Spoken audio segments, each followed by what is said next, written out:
Boa noite, meu nome é Anderson Santana. Eu tenho 35 anos de idade. Há 15 anos trabalho como técnico em agropecuária para um grupo que atua em vários estados do Brasil, produzindo soja, milho e algodão.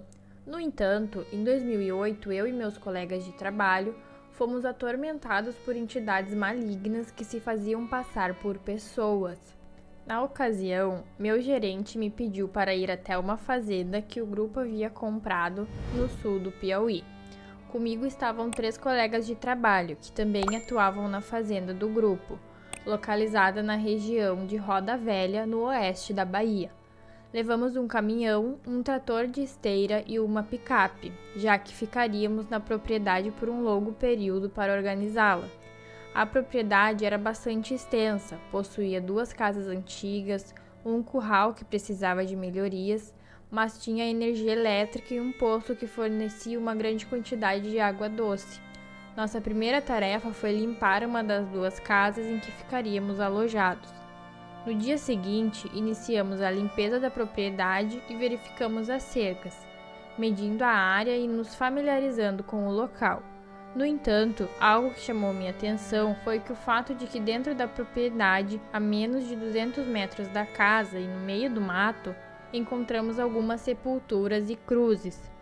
No início da noite, fomos ao mercadinho que ficava em um povoado cerca de 1 quilômetro da fazenda para comprar mantimentos e contratar pessoas para nos ajudar com o trabalho. Aproveitamos a ocasião para conversar com o dono do mercado e desfrutar de uma cerveja gelada.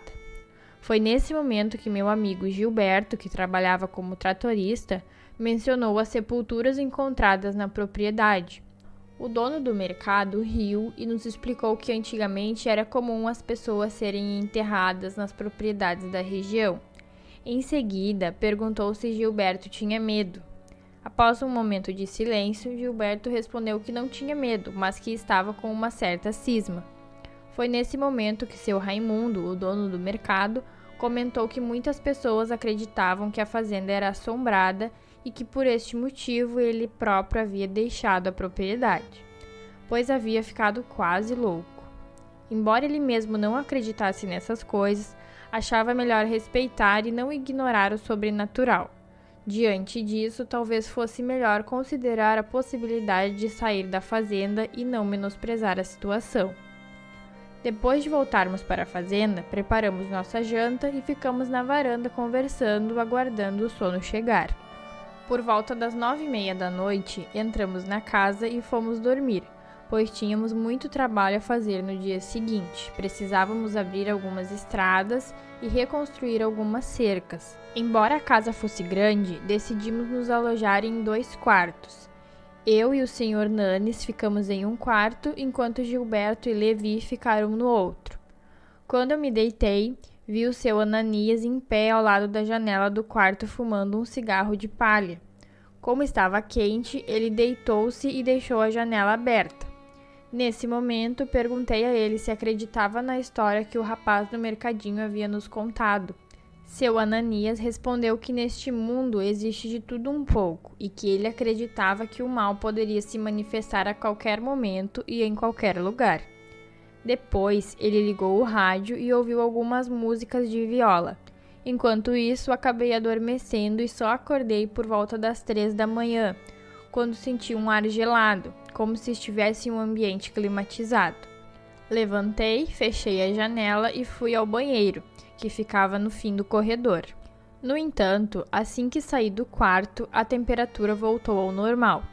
Fiquei intrigado com a situação, mas quando retornei para o quarto, a temperatura já estava quente novamente. Como era comum naquela região, acordamos bem cedo no dia seguinte, tomamos nosso café da manhã e nos preparamos para começar o trabalho do dia. Enquanto nos organizávamos, um grupo de pessoas que havia contratado para trabalhar na fazenda acabou de chegar. Entre elas, havia 2 mulheres que seriam responsáveis por cuidar da casa e preparar o almoço para todos. Elas chegaram à fazenda e logo começaram a trabalhar. Ao chegar a hora do almoço, voltamos para casa e foi quando Dona Sônia, uma das mulheres contratadas, me chamou para informar que havia alguns meninos desconhecidos correndo nos fundos da casa. A princípio, pensei que pudesse ser algum grupo de meninos da região que decidiram fazer bagunça por ali.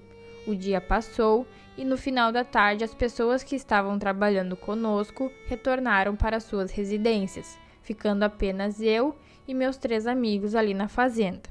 Depois de um dia bem cansativo, todos nós caímos no sono antes das 9 horas da noite.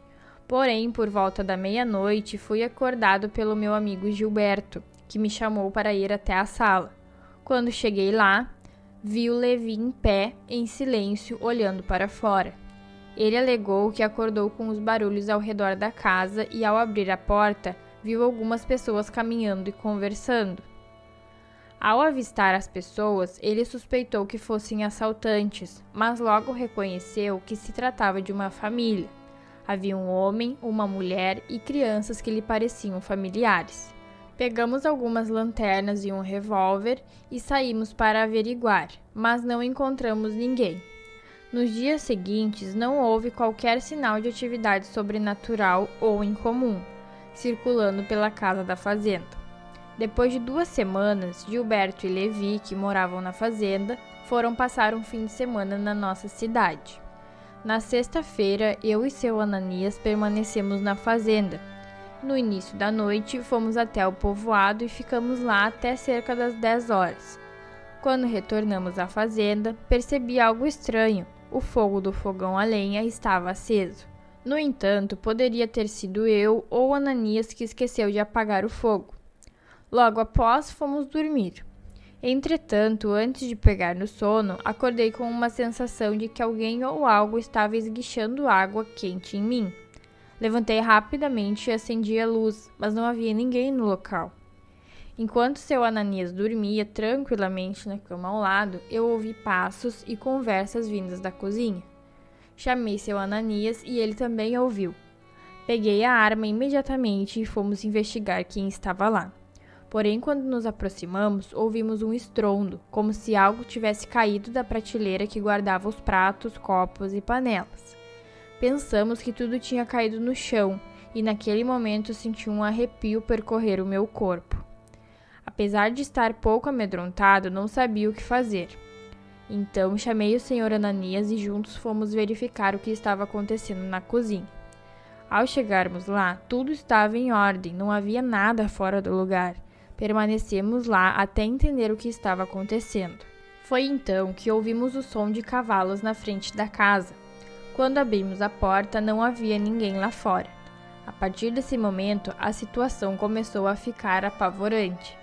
Escutávamos o choro de crianças, pessoas conversando, outras rindo e outras chorando.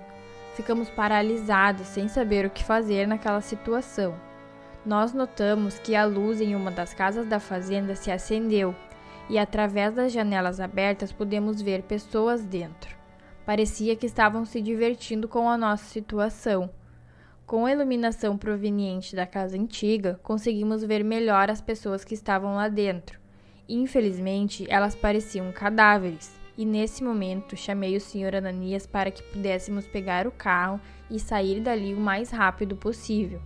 No entanto, ao tentarmos sair, o carro não funcionou pela primeira vez, como se a bateria tivesse morrido.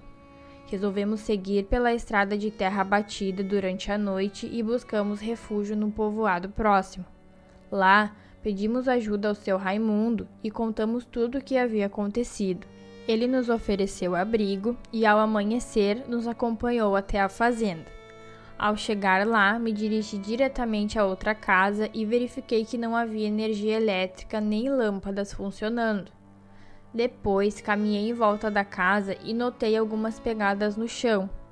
Seguimos as marcas e, para minha surpresa, elas nos levaram a um pequeno cemitério localizado no fundo da propriedade. Diante dessa descoberta, decidimos não passar mais nenhuma noite na fazenda. Mesmo quando Gilberto e Levi retornaram de viagem na segunda-feira, nós íamos para a fazenda durante o dia trabalhar e à noite nos retirávamos para um pequeno imóvel que alugamos no povoado próximo. Ao conversarmos com pessoas mais velhas, descobrimos que no passado ocorreu uma tragédia naquela fazenda.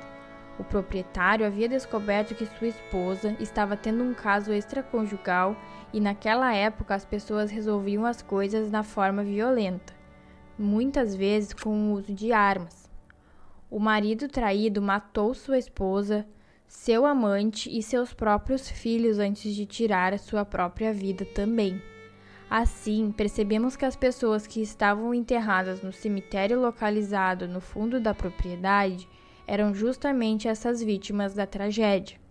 Depois de informar ao gerente, ele não acreditou e decidiu vir para a fazenda por alguns dias.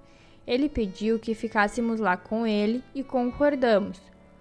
No entanto, pouco antes das 8 da noite, começamos a ouvir passos e logo avistamos algumas pessoas caminhando no fundo da fazenda em direção à casa. Elas pareciam estar perdidas, dando voltas e falando palavras incompreensíveis, algumas vezes até chorando. Nós ficamos aterrorizados com a situação. Infelizmente, o pior acabou acontecendo. De repente, ouvimos um barulho vindo da cozinha e, ao olharmos, vimos uma mulher com uma criança no colo dentro dela. Ela começou a gritar de maneira desesperada, o que nos assustou muito. Corremos o mais rápido possível, entramos no carro e fomos para o povoado. No dia seguinte, o gerente finalmente acreditou em nós e nos mandou derrubar as sepulturas. Pegamos algum dos poucos ossos que ainda restavam e os levamos para o cemitério. Na mesma semana, ele marcou uma missa, e depois disso as assombrações desapareceram do entorno da casa. Até hoje, alguns funcionários relatam ter visto uma mulher estranha andando pelo campo durante a época de plantio. Quando preciso ir à fazenda, fico hospedado na casa do meu amigo Raimundo, no povoado.